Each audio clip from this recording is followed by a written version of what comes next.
कि जिसकी भी सरकार आनी है वो पूर्ण बहुमत से आए। जब तक इस तरह के गठबंधन करेगी तो कांग्रेस कभी प्रोग्रेस नहीं कर पाएगी।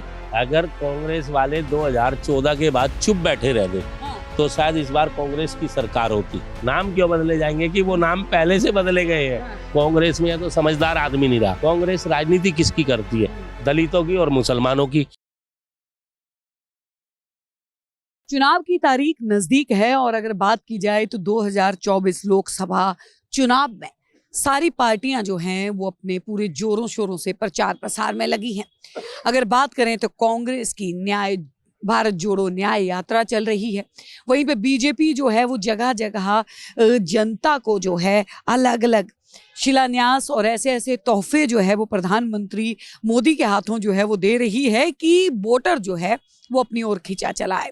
लेकिन 2024 की रुझान अगर बात करें तो जनता क्या सोचती है, क्या सोचते हैं 2024 को?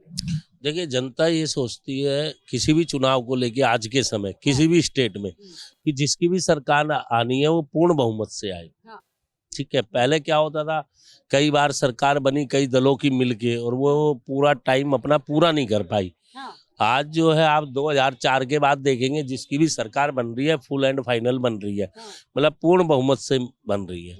तो जनता जिसे भी देगी, अभी मान लिया कि अभी आसार तो बीजेपी के दिख रहे हैं तो उसको पूर्ण बहुमत से ही लाएगी, मतलब बीजेपी को पूर्ण बहुमत से लाएगी। लेकिन एक बात बताइए, आप कह रहे हैं कि कोई भी किसी की पार्टी की अगर सरकार जो है वो बनती है तो पूर्ण बहुमत से बनती है, लेकिन अगर अलायंस अगर गठबंधन की अगर बात की जाए तो जिस हिसाब से सीटों का बंटवारा हुआ है, कहीं ना कहीं कांग्रेस जो है वो अपने आप को बीच में स्थापित करते हुए ही नजर आ रही है, क्योंकि जिसकी पार्टी है वो अपने हिसाब से सीटों का बंटवारा जो है वो कर रहे हैं। देखिए, गठबंधन में क्या है कि कांग्रेस जब तक इस तरह के गठबंधन करेगी तो कांग्रेस कभी प्रोग्रेस नहीं कर पाएगी। ठीक है, वो क्षेत्रीय दल ही उसका फायदा उठाते रहेंगे। कोई बिहार अकेली कब तक चलेगी? जिस हिसाब से अस्तित्व जो है वो बिल्कुल खत्म हो चुका है कांग्रेस। अगर कांग्रेस वाले 2014 के बाद चुप बैठे रहते तो शायद इस बार कांग्रेस की सरकार होती। लेकिन उनको चुप बैठना नहीं है, उल्टे सीधे बयान देना है। बोलने कहाँ देती है बीजेपी? कौन? बीजेपी मना कर रही है क्या? राहुल गांधी बोलने कहाँ देती? अरे राहुल गांधी अगर देश के लिए कुछ बोल देते हैं, राहुल गांधी अगर अडानी के प्रति सवाल पूछते हैं, राहुल गांधी अगर संसद के अंदर जो है वो सवाल पूछते हैं तो उनको निष्कासित किया जाता है, संसद से उनको निष्कासित किया जाता है। बोलने का, विपक्ष को बोलने का अधिकार नहीं। देखिए, भारत जोड़ो आंदोलन में किसी ने उनके मुंह पे टेप नहीं लगाई हुई है। खूब बोले, जनता के बीच जा रहे हैं, बोल रहे हैं, और यहाँ भी बोलते हैं, विदेशों में भी जाके बोलते हैं। उनको वो तो डबल बोलते हैं, लेकिन बोलते क्या है ये एक अलग मुद्दा है। तो एक्चुअली क्या है ना कि उनका जो लालन पालन है ना वो इस भारतीय परिवेश में शायद इससे कटा हुआ है। ठीक है, वो इसलिए राजनीति शायद में इतने परिपक्व नहीं हो पाए जितना हो। आप ये कैसे कह सकते हैं कि राजनीति में परिपक्व नहीं है? तीन उन्हीं के परिवार के प्रधानमंत्री जो हैं वो रहे हैं अपने दौर में। अगर देखिए, अब ऐसा नहीं है कि कोई बहुत बड़ा ऋषि मुनि है तो उसका बेटा भी उतना ही योग्य हो जाए। और किसी का बाप अगर कम अकल रखता है तो ये जरूरी नहीं कि बेटा भी ऐसा ही होगा। बेटे अच्छे ज्यादा समझदार हो सकते हैं। कांग्रेस का तो इतिहास रहा है। देखिए, इतिहास तो हमें देखिए बदलते रहते हैं। इतिहास होता ही बदलने के लिए।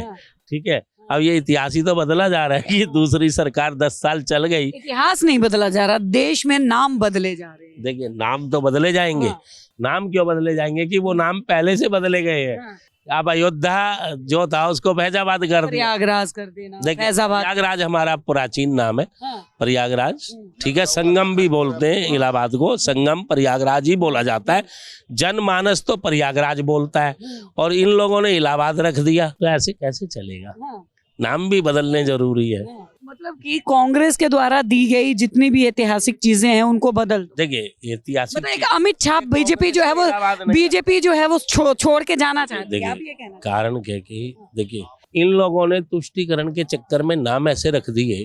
ठीक है, आप यहाँ चले जाइए, राष्ट्रपति भवन पार कर लीजिए तो उधर का एरिया ना नंबर 1 माना जाता है देश में। अमृत उद्यान कर दिया मुगल नहीं गार्डन। नहीं नहीं, मैं अमृत उद्यान की बात नहीं, उससे थोड़ा सा और आगे चलिए, जो ये अपने है कोठियां बनी हुई है ना, बड़ी बड़ी है ना बंगले, वहाँ अकबर रोड है, औरंगजेब रोड है, ये रोड है, वो रोड है, महाराणा प्रताप रोड नहीं है, आपका क्या कहते हैं विक्रमादित्य का नाम नहीं है, वो आपका चंद्रगुप्त मौर्य का नाम नहीं है वहाँ, तो वे भी तो देश के मतलब कि हीरो रहे हैं ना। कांग्रेस यही तो कह रही है कि अपने आप कोई जगह ऐसी स्थापित कीजिए, दूसरी जगह पे कीजिए, नाम बदलना।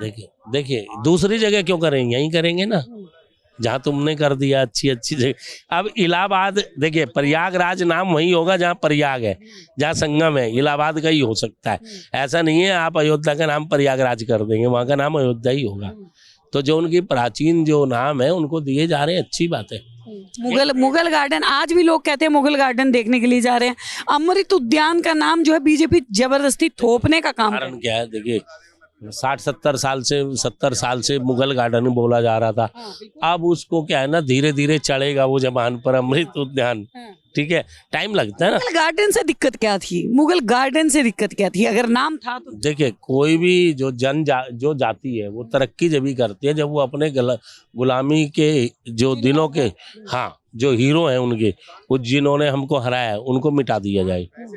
ठीक है, हमारे उनसे भी बड़े बड़े हीरो रहे हैं, राजा भी रहे हैं समाज में, हमारे एजुकेशन में भी रहे, ज्ञान में भी रहे, तो उनको सम्मान भी देना चाहिए। ये नहीं है कि खाली हमारे देश का इतिहास 200 साल का, हमारे देश का तो लाखों वर्षों का इतिहास है, हजारों वर्षों का इतिहास है। उन हजारों वर्षों में लाखों हीरो हुए, तो उनका भी नाम स्थापित होना चाहिए। ऐसा नहीं है कि बीजेपी सावरकर को जो है वो दे रही है। देखिए सावरकर को वो अपनी आइडियोलॉजी मानती है, अब कोई पार्टी किसी को अपना आइडियोलॉजी माने और उसको स्थापित ना करे, ऐसा तो कभी होगा ही नहीं। अब मान लो ये तो भाई वो तो इस चीज को करेंगे ना स्थापित, और जनता को कोई परेशानी नहीं है, जनता उन्हें वोट दे रही है। आपने हाल फिलहाल में जो है वो राजस्थान के शिक्षा मंत्री का बयान सुना होगा, उन्होंने बयान दिया कि अकबर पूजनीय नहीं है, अकबर के जितने भी चैप्टर है वो किताबों से हटा देने चाहिए, वो एक बलात्कारी था। अरे देखिए कारण क्या कि पूजनीय कौन होता है, हम पूजते हैं ईश्वर को। ठीक है, भगवान तो वो है नहीं, राजा रहे हैं, राजा बहुत सारे रहे हैं। अब इतने देश आजकल गांधी को भी आपने इस देश चाचा नेहरू को भी याद देखिए मेरी बात सुनिए, याद करते आपने किसी को देखा कि वो क्या नाम है विक्रमादित्य परमार को पूजता मिलाओ, चंद्रगुप्त मौर्य को पूज रहा हो, नाम लेते सम्मान से, तो अकबर को ही क्यों पूजेगा आदमी जब उनको नहीं पूज रहा, वो तो उससे भी बड़े हीरो रहे हमारे देश में।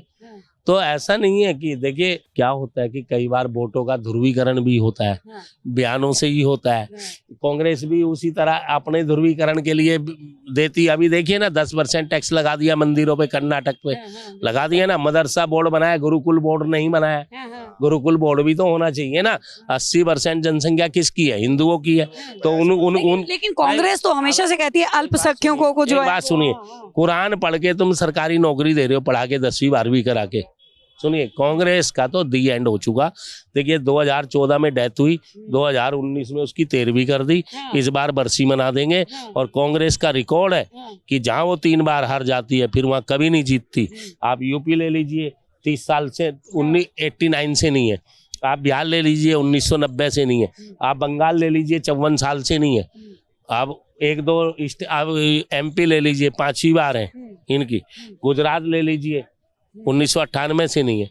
तो जब ये आधे देश में इनकी कहीं सरकारें नहीं है तो ये कैसे फुल एंड फाइनल सत्ता में आ जाएंगे बहुमत से। तो अब ये देखिए कांग्रेस क्या है ना, कांग्रेस नीति मतलब कांग्रेस में या तो समझदार आदमी नहीं रहा। कांग्रेस राजनीति किसकी करती है, दलितों की और मुसलमानों की।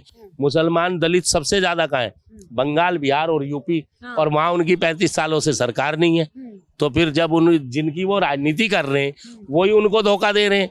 भाई देखो यूपी के दलित मायावती को वोट करते थे, मुस्लिम सपा को या बसपा को वोट कर रहे हैं, बिहार के मुस्लिम और जो दलित है वो नीतीश कुमार लालू को वोट कर रहे हैं, उधर के ममता बनर्जी को कर रहे हैं। तो जिनकी तुम राजनीति कर रहे हो वही तुम्हें जूते मार रहे हैं, तो तुम जीतोगे कहाँ से। और आधी जनसंख्या इधर ही है, तो आधी जनसंख्या में तो तुम मतलब इतनी तुम में बुद्धि नहीं है तुमने जो अगड़ी कौम थी जो इस देश में योगदान दे रही, टैक्स दे रही है, उनको तुमने दोयम दर्जे का नागरिक बना के छोड़ दिया इस देश में। आज हम अगड़ी जाति के हैं, हमारा बच्चा जाए 100 रुपए नहीं मिलेंगे उसे स्कूल से, और SC ST को 3 बार वजीफे मिल रहे हैं, मुसलमानों को 4 बार मिल रहे हैं, OBC को 2 बार मिल रहा है। तो ये क्या है?